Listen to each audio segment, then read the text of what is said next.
Assalamualaikum warahmatullahi wabarakatuh. Saya Mita Amalia dengan NIM 2009106008 dari Informatika 2020. Baik, saya akan membaca materi di mata kuliah Metode Numerik bab 1 dengan judul Metode Numerik secara umum. Pengetahuan dimulai dari rasa ingin tahu, kepastian dimulai dengan rasa ragu-ragu, dan filsafat dimulai dengan kedua-duanya. Menurut Jujun S. Surya Sumantri, rasa ingin tahu adalah ibu dari semua ilmu pengetahuan, menurut Anonim. Persoalan yang melibatkan model matematika banyak muncul dalam berbagai disiplin ilmu pengetahuan, seperti dalam bidang fisika, kimia, ekonomi, atau pada persoalan rekayasa engineering, seperti teknik sipil, teknik mesin, elektro, dan sebagainya. Seringkali model matematika tersebut muncul dalam bentuk yang tidak ideal alias rumit. Model matematika yang rumit ini ada kalanya tidak dapat diselesaikan dengan metode analitik yang sudah umum untuk mendapatkan solusi sejatinya atau exact solution. Yang dimaksud dengan metode analitik adalah metode penyelesaian model matematika dengan rumus-rumus aljabar yang sudah baku atau lazim. Sebagai contoh ilustrasi, tinjauan sekumpulan persoalan matematik di bawah ini. Bagaimana cara Anda menyelesaikannya? Pada soal nomor 1, tentukan akar-akar persamaan polinom berikut. Pada soal nomor 2, tentukan harga X yang memenuhi persamaan berikut. Pada soal nomor 3, selesaikan sistem persamaan lanjar atau linear seperti pada contoh soal berikut. Pada soal keempat, tentukan nilai maksimum fungsi 3 matra atau 3 dimensi seperti berikut. Pada soal kelima, bila diperoleh tabulasi titik-titik x, y sebagai berikut, yang dalam hal ini rumus fungsi y sama dengan fx tidak diketahui secara eksplisit. Seperti berikut. Dan hitung taksiran nilai y untuk x sama dengan 3,8. Untuk soal ke-6, berdasarkan titik-titik data pada tabel persoalan di nomor 5, berapa nilai f turunan pertama 3,5 dan nilai f turunan kedua 3,5. Kemudian soal ke-7, hitung nilai integral tentu berikut. Soal ke-8, diberikan persamaan diferensial biasa atau PDB dengan nilai awal seperti berikut, serta hitung nilai Y pada T1,8. Menghadapi soal-soal seperti di atas, Anda mungkin menyerah atau mungkin mengatakan bahwa soal-soal tersebut tidak dapat diselesaikan dengan metode analitik yang biasa Anda kenal. Pada soal 1, misalnya, biasanya untuk polinom derajat 2, orang masih bisa mencari akar-akar polinom dengan rumus ABC yang terkenal itu, yaitu seperti berikut pada P.1.1. Namun untuk polinom derajat lebih dari 2, seperti pada soal nomor 1, tidak terdapat rumus aljabar untuk menghitung akar polinom. Yang mungkin kita lakukan adalah dengan memanipulasi polinom, misalnya dengan memfaktorkan atau menguraikan polinom tersebut menjadi perkalian beberapa suku. Semakin tinggi derajat polinom, jelas semakin sukar memfaktorkannya. Ada juga beberapa alternatif lain. Yang pertama dengan cara coba-coba seperti metode pembagian sintetis Horner. Dengan metode ini, polinom dibagi dengan sebuah bilangan. Jika sisa pembagiannya 0, maka bilangan tersebut adalah akar polinom. Cara kedua adalah secara grafik, yaitu dengan merajah kurva fungsi di atas kertas grafik, kemudian berdasarkan gambar kurva kita mengambil tarikan akar secara kasar, yaitu titik poyong kurva dengan sumbu X. Cara ini selain kaku dan tidak praktis, ketelitian akar yang diperoleh sangat bergantung pada ketelitian penggambaran kurva. Lagi pula, merajah kurva pada kertas grafik hanya terbatas pada fungsi yang dapat digambarkan pada bidang 2 matra atau 3 matra. Untuk fungsi dengan peubah lebih besar dari 3, jelas tidak dapat atau malah tidak mungkin kita gambar kurvanya. Soal nomor 2 masih sejenis dengan soal nomor 1, yaitu menemukan nilai X yang memenuhi kedua persamaan. Untuk soal nomor 3, juga tidak ada rumus yang baku untuk menemukan solusi sistem persamaan lanjar. Apabila sistem persamaannya hanya berupa 2 garis lurus dengan 2 peubah, kita masih kita masih dapat menemukan solusinya. Dalam hal ini, titik potong kedua garis dengan menggunakan rumus titik potong dua buah garis atau dengan aturan Cramer. Kita juga dapat menemukan titik potong tersebut dengan menggambar kedua garis pada kertas grafik. Untuk sistem yang terdiri dari 3 buah persamaan lanjar dengan 3 peubah, aturan Cramer masih dapat digunakan untuk memecahkan sistem. Tetapi untuk sistem dengan jumlah persamaan dan jumlah peubah lebih besar dari 3, tidak ada rumus yang dapat dipakai untuk memecahkannya. Kemudian pada soal nomor 4, relatif sukar untuk mencari titik optimum fungsi yang memiliki banyak peubah. Untuk menemukan titik optimum atau titik ekstrim fungsi, pertama-tama orang harus menemukan turunan fungsi, menjadikan ruas kanannya sama dengan 0, lalu memeriksa jenis titik ekstrimnya. Bila fungsinya cukup rumit dan disusun oleh banyak peubah, menghitung turunan fungsi menjadi pekerjaan yang sukar atau bahkan tidak mungkin dilakukan. Pertanyaan yang agak klasik sering muncul pada soal nomor 5. Bagaimana menghitung nilai sebuah fungsi bila rumus fungsinya sendiri tidak diketahui? Kita semua tahu bahwa nilai fungsi diperoleh dengan cara menyulihkan atau substitusi harga dari peubahnya ke dalam rumus fungsi. Masalahnya, bagaimana kalau persamaan fungsi tersebut tidak diketahui? Yang tersedia hanyalah beberapa buah data diskrit dalam bentuk tabel. Persoalan semacam nomor 5 ini acap kali muncul pada pengamatan fenomena alam, baik berupa eksperimen di laboratorium maupun penelitian di lapangan yang melibatkan beberapa parameter, misalnya suhu, tekanan, waktu, dan sebagainya.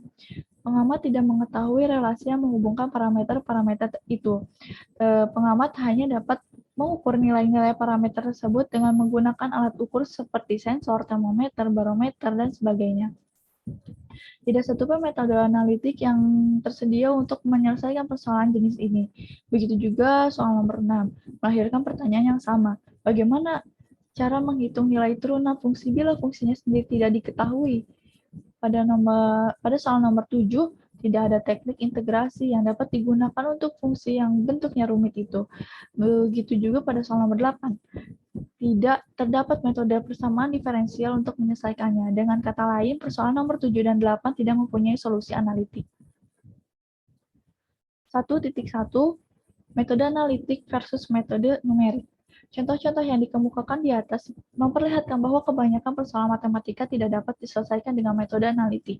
Metode analitik disebut juga metode sejati karena ia memberi kita solusi sejati atau exact solution atau solusi yang sesungguhnya, yaitu solusi yang memiliki galat atau error sama dengan 0. Sayangnya, metode analitik hanya unggul untuk sejumlah persoalan yang terbatas, yaitu persoalan yang memiliki tafsiran geometri sederhana serta bermatra rendah. Pada persoalan yang muncul dalam dunia nyata, seringkali lanjar serta melibatkan bentuk dan proses yang rumit. Akibatnya nilai praktis penyelesaian metode analitik menjadi terbatas. Bila metode analitik tidak dapat lagi diterapkan, maka solusi persoalan sebenarnya masih dapat dicari dengan menggunakan metode numerik.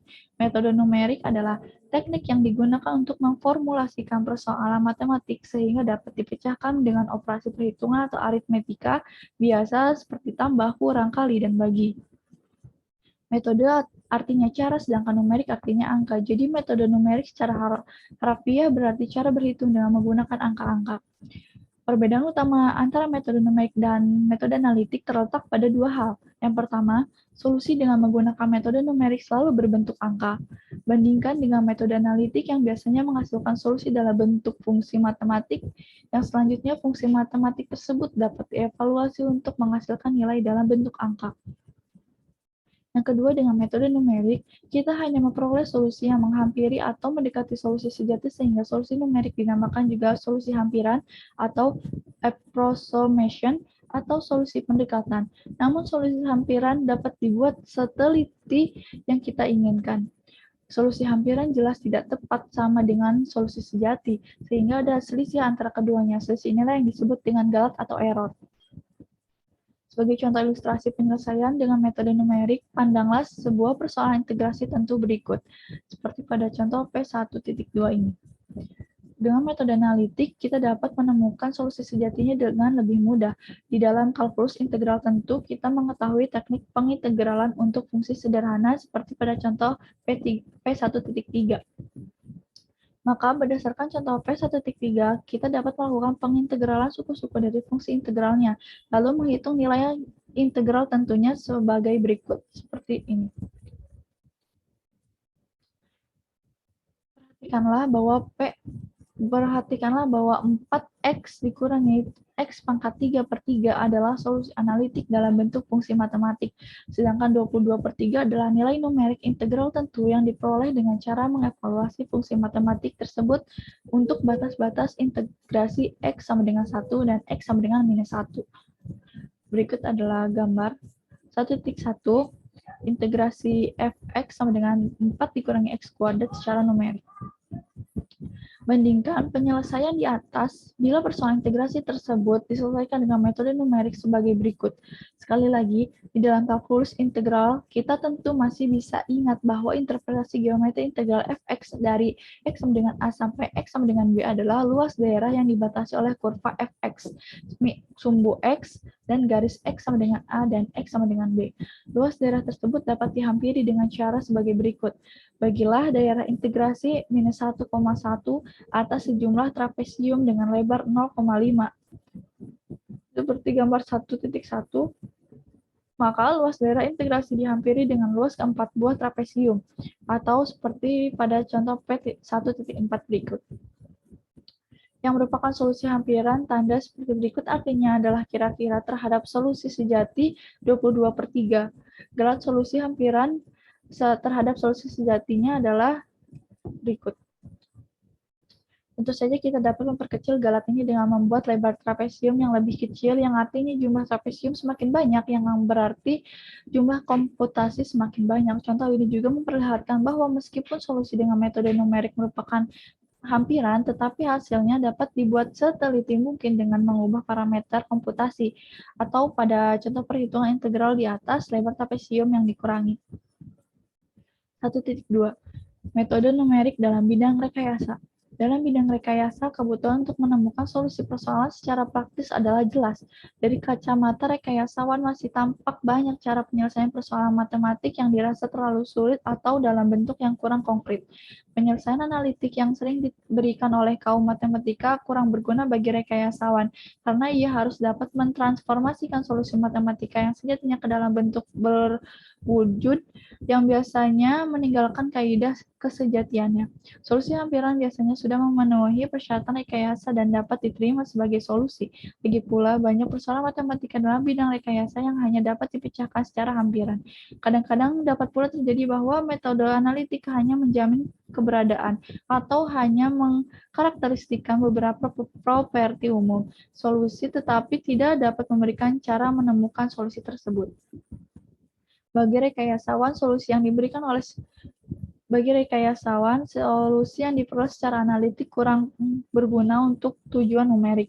Persoalan rekayasa dalam prakteknya tidak selalu membutuhkan solusi dalam bentuk fungsi matematika secara terus-menerus atau kontinus. Rekayasawan seringkali menginginkan solusi dalam bentuk numerik, misalnya persoalan integral tentu dan persamaan diferensial. Sebuah contoh dalam termodinamika dikemukakan di bawah ini untuk memperjelas pernyataan ini. Sebuah bola logam dipanaskan sampai suhu 100 derajat Celcius. Kemudian, pada saat T sama dengan 0, bola dimasukkan ke dalam air yang bersuhu 30 derajat Celcius. Setelah 3 menit, suhu bola berkurang menjadi 70 derajat Celcius. Tentukan suhu bola setelah 22,78 menit. Diketahui tetapan pendinginan bola logam itu adalah 0,1865. Dengan menggunakan hukum pendinginan Newton, laju pendinginan bola di setiap detiknya adalah seperti berikut. Yang dalam hal ini K adalah tetapan pendinginan bola logam yang harganya 0,1865 bagi matematikawan untuk menemukan suhu bola pada T sama dengan 22,78 menit. Persamaan diferensial tersebut harus diselesaikan terlebih dahulu agar suhu T sebagai fungsi dari fungsi T ditemukan. Persamaan diferensial ini dapat diselesaikan dengan metode kalkulus diferensial. Solusi umumnya adalah seperti berikut. Nilai awal yang diberikan adalah T0 sama dengan 100. Dengan menggunakan nilai awal ini, solusi khusus persamaan diferensial adalah sebagai berikut. Dengan menyulihkan atau substitusi T sama dengan 22,78 ke dalam persamaan T, maka diperoleh seperti berikut. Jadi, suhu bola setelah 22,78 menit adalah 31 derajat Celcius. Bagi rekayasawan, solusi persamaan diferensial yang berbentuk fungsi terus-menerus ini tidak terlalu penting, bahkan beberapa persamaan diferensial tidak dapat dicari solusinya, khususnya karena memang tidak ada teknik yang baku untuk menyelesaikannya. Dalam praktek di lapangan, seringkali para rekayasawan hanya ingin mengetahui beberapa suhu bola logam setelah T tertentu, misalnya setelah 30 menit, tanpa perlu mencari solusi khususnya dalam bentuk fungsi terlebih dahulu. Rekayasawan cukup memodelkan sistem ke dalam persamaan diferensial, lalu solusi untuk T tertentu dicari secara numerik. 1.3. Apakah metode numerik hanya untuk persoalan matematika yang rumit saja? Tentu saja tidak. Anda jangan berpikiran bahwa metode numerik hanya dapat menyelesaikan persoalan rumit saja. Metode numerik berlaku umum, yakni ia dapat diterapkan untuk menyelesaikan persoalan matematika sederhana atau yang juga dapat diselesaikan dengan metode analitik maupun persoalan matematika yang tergolong rumit atau yang metode analitik pun belum tentu dapat menyelesaikannya. Sebagai contoh, dengan metode numerik kita dapat menghitung integral seperti berikut. Sama mudahnya menghitung seperti berikut. 1.4 Peranan komputer dalam metode numerik. Komputer berperan besar dalam perkembangan bidang metode numerik. Hal ini mudah dimengerti karena perhitungan dengan metode numerik adalah berupa operasi aritmetika seperti penjumlahan, perkalian, pembagian, plus membuat perbandingan. Sayangnya, jumlah operasi aritmetika ini umumnya sangat banyak dan berulang, sehingga perhitungan secara manual sering menjemukan. Manusia atau yang melakukan perhitungan manual ini dapat membuat kesalahan dalam melakukannya. Dalam hal ini, komputer berperan mempercepat proses perhitungan tanpa membuat kesalahan. Penggunaan komputer dalam metode numerik antara lain untuk memprogram. Langkah-langkah metode numerik diformulasikan menjadi program komputer. Program ditulis dengan bahasa pemrograman tertentu seperti Fortran, Pascal, C, C++, Basic, dan sebagainya. Sebenarnya menulis program numerik tidak selalu diperlukan. Di pasaran terdapat banyak program aplikasi komersil yang langsung dapat digunakan. Beberapa contoh aplikasi yang ada saat ini adalah MATLAB, MATCAD, Maple, Mathematica, Eureka, dan sebagainya. Selain itu, terdapat juga library yang berisi rutin-rutin yang siap digabung dengan program utama yang ditulis pengguna, misalnya IMSL atau International Mathematical and Statistical Library, MATH or library yang berisi ratusan rutin-rutin metode numerik. Selain mempercepat perhitungan numerik, dengan komputer kita dapat mencoba berbagai kemungkinan solusi yang terjadi akibat perubahan beberapa parameter. Solusi yang diperoleh juga dapat ditingkatkan ketelitiannya dengan mengubah-ubah nilai parameter. Kemajuan komputer digital telah membuat bidang metode numerik berkembang secara dramatis. Tidak ada bidang matematika lain yang mengalami kemajuan penting secepat metode numerik. Tentu saja alasan utama penyebab kemajuan ini adalah perkembangan komputer itu sendiri, dari komputer mikro sampai komputer Cray. Dan kita melihat perkembangan teknologi komputer tidak pernah berakhir. Tiap generasi baru komputer menghadirkan keunggulan seperti waktu, memori, ketelitian, dan kestabilan perhitungan. Hal ini membuat ruang penelitian semakin terbuka luas. Tujuan utama penelitian itu adalah pengembangan algoritma numerik yang lebih baik dengan memanfaatkan keunggulan komputer semaksimal mungkin.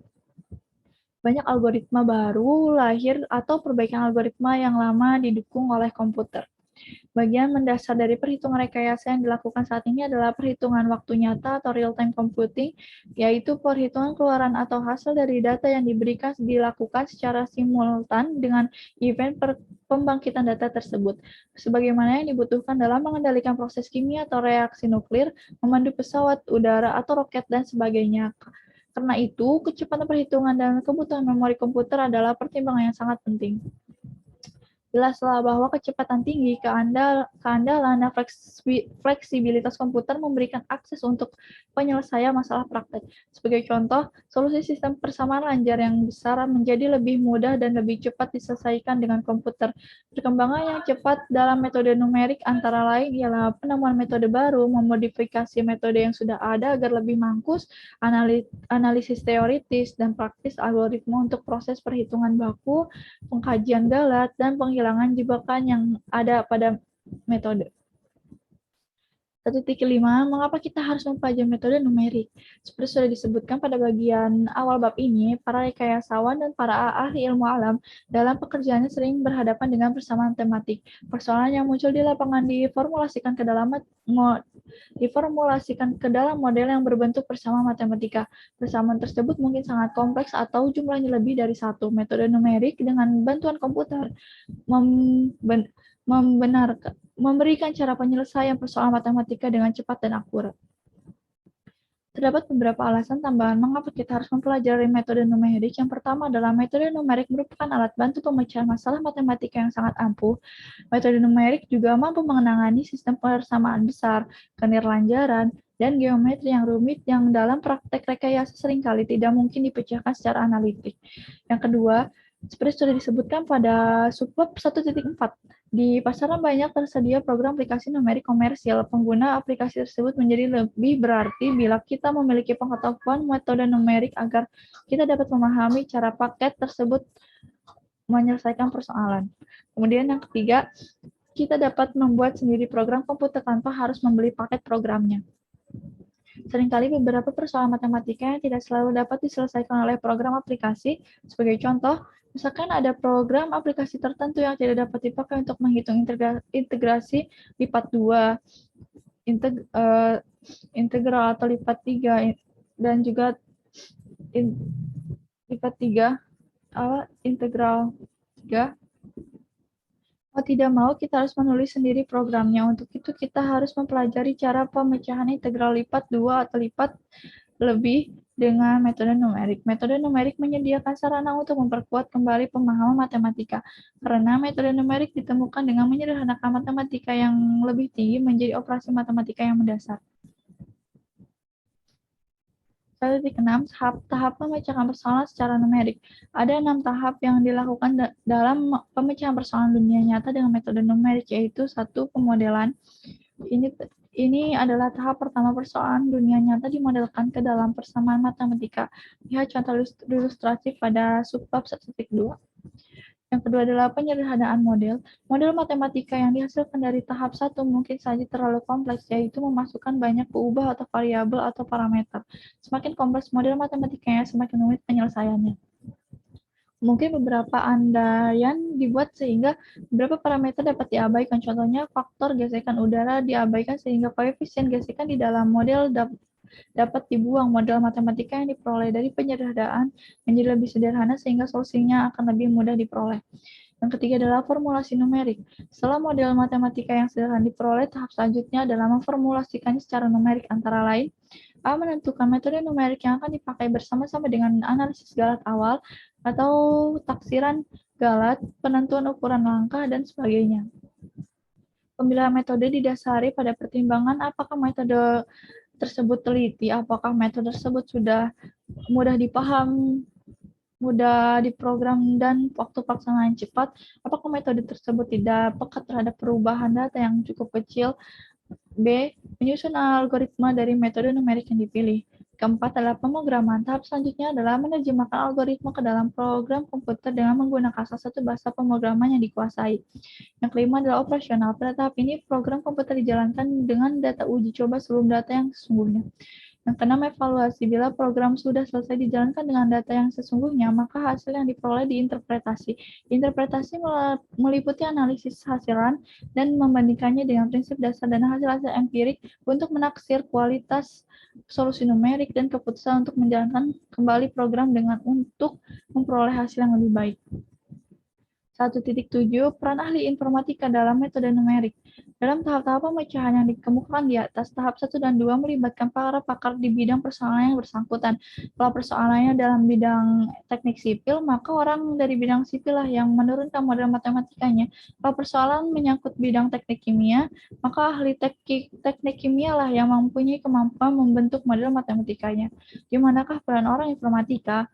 Orang informatika baru berperan pada tahap 3 dan 4 dan 5. Tetapi agar lebih memahami dan menghayati persoalan, sebaiknya orang informatika juga ikut melibatkan dalam memodelkan. Namun perannya hanyalah sebagai pendengar. Tahap 6 memerlukan kerjasama informatikawan dengan pakar bidang bersangkutan. Bersama-sama dengan pakar informatikawan mendiskusikan hasil numerik yang diperoleh. Apakah hasil tersebut sudah dapat diterima? Apakah perlu dilakukan perubahan parameter? Dan lain sebagainya. 1.8 Perbedaan metode numerik dengan analisis numerik. Untuk persoalan tertentu,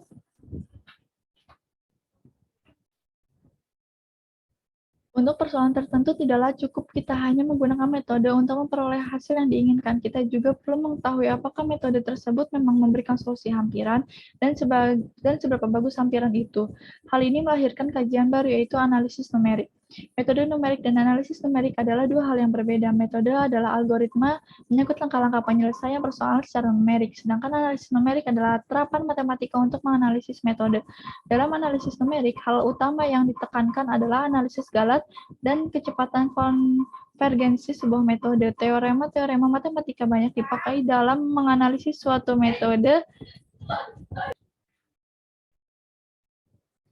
Metode numerik dan analisis numerik adalah dua hal yang berbeda. Metode numerik adalah algoritma menyangkut langkah-langkah penyelesaian persoalan secara numerik, sedangkan analisis numerik adalah terapan matematika untuk menganalisis metode. Dalam analisis numerik, hal utama yang ditekankan adalah analisis galat dan kecepatan konvergensi sebuah metode. Teorema matematika banyak dipakai dalam menganalisis suatu metode. Di dalam buku ini, kita akan memasukkan beberapa materi analisis numerik seperti galat metode dan kekonvergenan metode. Tugas para analisis numerik ialah mengembangkan dan menganalisis metode numerik, termasuk di dalamnya pembuktian apakah suatu metode konvergen dan menganalisis batas-batas galat solusi numerik. Terdapat banyak sumber galat, di antaranya tingkat ketelitian model matematika, sistem aritmetik komputer, dan kondisi yang digunakan untuk menghentikan proses pencarian solusi. Semua ini harus dipertimbangkan untuk menjamin ketelitian solusi akhir yang dihitung. 1.9 Materi apa yang terdapat di dalam buku ini? Ada 6 pokok bahasan yang ditulis di dalam buku ini. Yang pertama, solusi persamaan Nirlanjar. Yang kedua, solusi persamaan Lanjar. Yang ketiga adalah interpolasi polinom. Yang keempat adalah turunan numerik. Yang kelima adalah integrasi numerik. Yang keenam, solusi persamaan diferensial biasa dengan nilai awal. Ringkas sama masing-masing pokok bahasan 1-6 adalah sebagai berikut. 1. Solusi persamaan Nirlanjar. Selesaikan fx sama dengan 0 untuk x seperti berikut. Yang kedua adalah solusi sistem persamaan Lanjar. Selesaikan sistem persamaan Lanjar berikut untuk harga X1 dan X2 seperti pada gambar berikut. Yang ketiga adalah interpolasi polinom. Diberikan titik-titik X0, Y0, X1, Y1 sampai Xn, Yn. Tentukan polinom Pnx yang melalui semua titik tersebut. Yang keempat adalah turunan numerik. Diberikan titik xi, yi, dan titik xi tambah 1 tambah yi tambah 1, maka tentukan turunan dari xi. Yang kelima adalah integrasi numerik, itu integral berikut. Yang keenam adalah solusi persamaan diferensial biasa dengan nilai awal. Diberikan dy atau dx sama dengan x, sama dengan f, x, y, dan dengan nilai awal y sama dengan 0. Dengan nilai awal y 0 sama dengan y x 0, tentukan nilai y xt untuk xt elemen R. Sebelum menjelaskan keenam pokok bahasan tersebut, kita perlu terlebih dahulu mengerti konsep galat dalam metode numerik. Konsep galat diberikan sebagai topik tersendiri. Perjalanan 1000 mil dimulai dari satu langkah, menurut pepatah. Baik, sekian. Wassalamualaikum warahmatullahi wabarakatuh.